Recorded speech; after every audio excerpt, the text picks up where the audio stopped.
దానికి స్పష్టమైన సమాధానం చెప్పాలంటే కూడా సాధ్యం కాదు. ఎందుకంటే చెప్పొచ్చు, నాకు సాధ్యం కాదు. కారణం ఏంటంటే ఇలాంటి ప్రశ్న ఒకటి నన్ను అడుగుతారు, ఆ ప్రశ్నకి నేను సమాధానం చెప్పాల్సి వస్తుందని చెప్పని కల్లో ఊహించాను.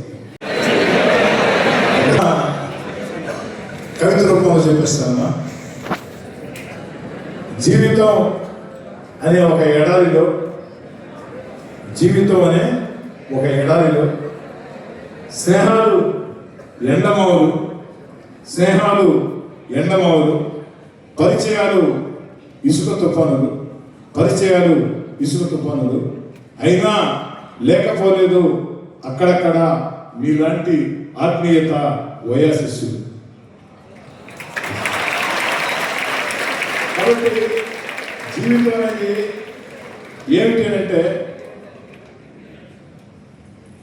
దానికి స్పష్టమైన సమాధానం చెప్పాలంటే కూడా సాధ్యం కాదు. ఎందుకంటే చెప్పొచ్చు, నాకు సాధ్యం కాదు. కారణం ఏంటంటే ఇలాంటి ప్రశ్న ఒకటి నన్ను అడుగుతారు, ఆ ప్రశ్నకి నేను సమాధానం చెప్పాల్సి వస్తుందని చెప్పని కల్లో ఊహించాను. డెఫినెట్గా అమ్మా నెక్స్ట్ అంటే ఈ రోజుతో కాదమ్మా 51 days జరుగుతాయి. ఈ జెన్జీతో నేను మాటామంతి 51 days జరుగుతాయి. 51 points. రేపు హాలిడే కాబట్టి ఎల్లుండి స్టార్ట్ అవుతుంది. నెక్స్ట్ వెళ్ళేటప్పుడు ఖచ్చితంగా ఈ ప్రశ్నకి మేధావులతో మాట్లాడి, మహనీయులతో మాట్లాడి, జీవితం అంటే ఏంటి నాకు సమాధానం కావాలా. పాప అడిగింది, నేనైతే స్పష్టమైన సమాధానం చెప్పలేకపోయినా ఏదో కవిత చెప్పి అక్కడిని తప్పించుకొని బయటపడ్డా. కానీ రేపటి రోజు ఇదే కవిత చెప్పాలంటే సాధ్యం కాదని డెఫినెట్ చెప్తాను.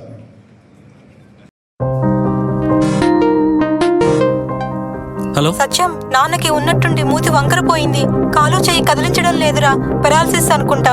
నాకు చాలా భయంగా ఉందిరా, త్వరగా రారా సత్యం. ఏంటి, నాన్నకు పెరాలసిసా? వస్తున్నా అమ్మా.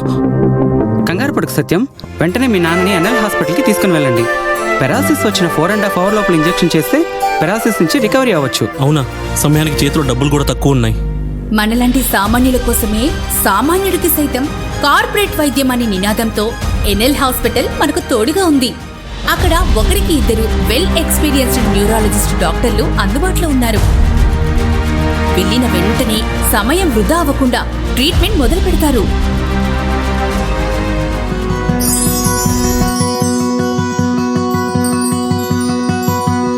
మనలాంటి సామాన్యులకు ఎటువంటి మెదడు మరియు నరాల సమస్యలకైనా కార్పొరేట్ స్థాయి వైద్యాన్ని అతి తక్కువ ఖర్చుకి అందిస్తుంది మన ఎన్ఎల్ హాస్పిటల్. ఎనలేని అనుబంధం.